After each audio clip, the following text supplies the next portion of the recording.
Hi there, my name is Dana. In today's video, I'm going to be talking about periodontal probing.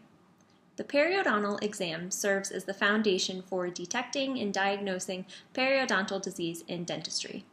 Because of this, it is important that exercises such as periodontal probing are performed regularly, thoroughly, and properly to ensure optimal patient care. Today's video is intended for the first-year dental hygiene student who has yet to perform a periodontal exam in the clinical setting.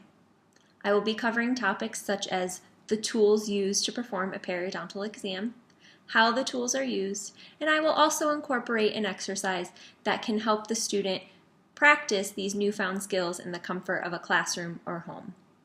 So with that being said, let's get into it. There are several tools needed for practicing periodontal probing at home. The first tool is a patient.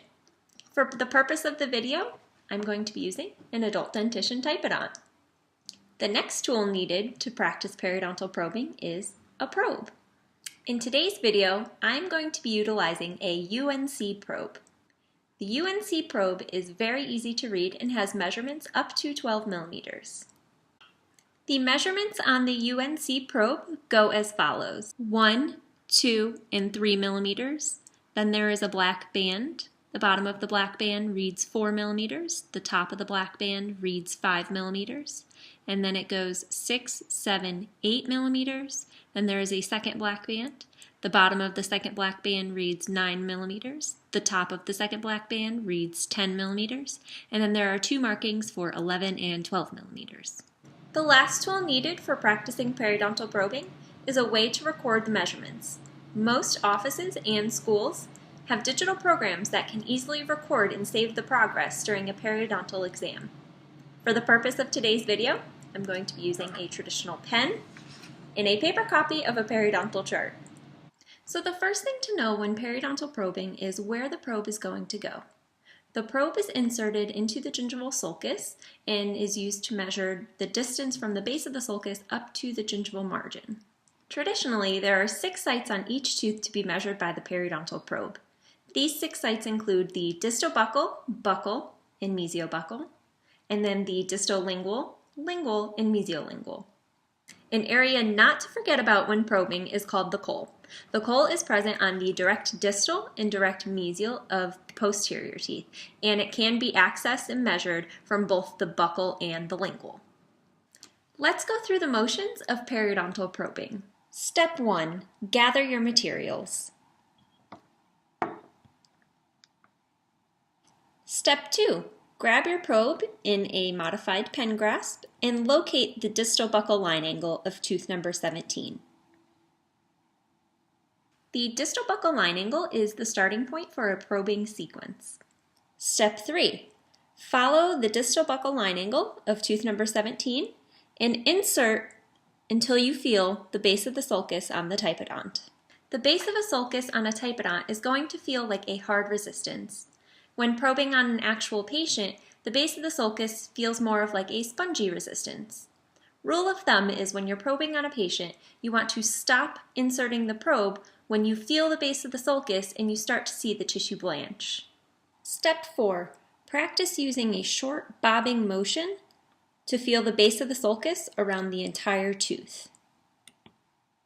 Remember to keep the probe parallel with the long axis of each tooth. Step 5. Practice walking the probe from the distal buccal line angle to the direct distal into the coal. Also, practice from the mesiobuccal line angle to the mesial aspect into the coal.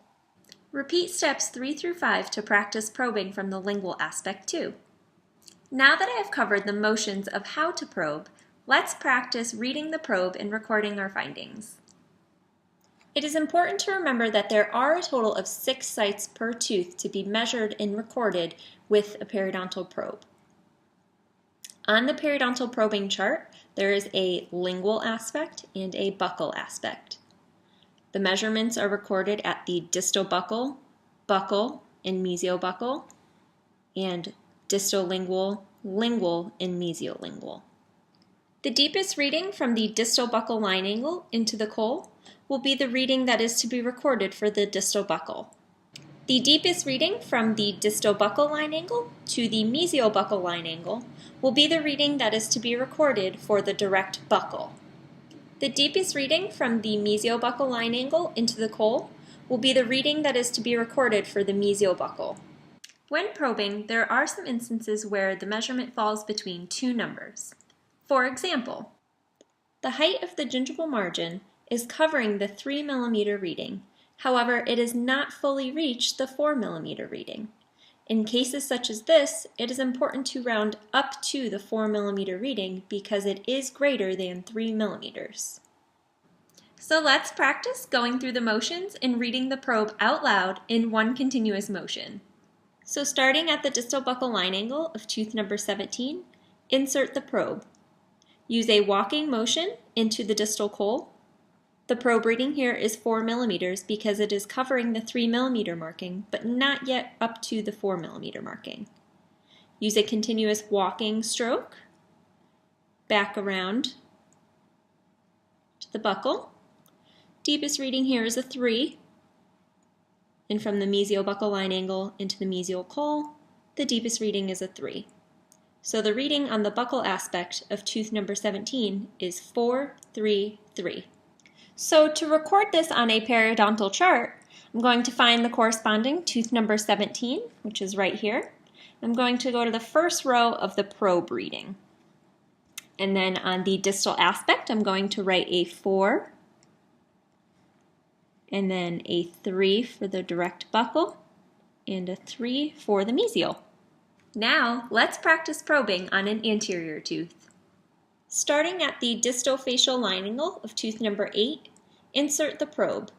Feel the base of the sulcus and gently use a walking stroke interproximal. The deepest reading is a 3 mm reading. Continue walking the probe along the long axis of the tooth, around to the facial. The deepest reading is a 2. Into the mesiofacial line angle and mesial interproximal, the reading is a 3 mm reading. Thank you for tuning into my video. I hope I provided enough information to get you more comfortable in your skills before applying them in the clinical setting. Periodontal probing is the basis of evaluating disease, developing treatment plans, and determining success of treatment in dentistry. Periodontal probing is a skill that is to be mastered by each dental hygienist. With many hours of practice and experience, soon probing will become very easy. My name is Dana, and thank you again for tuning in.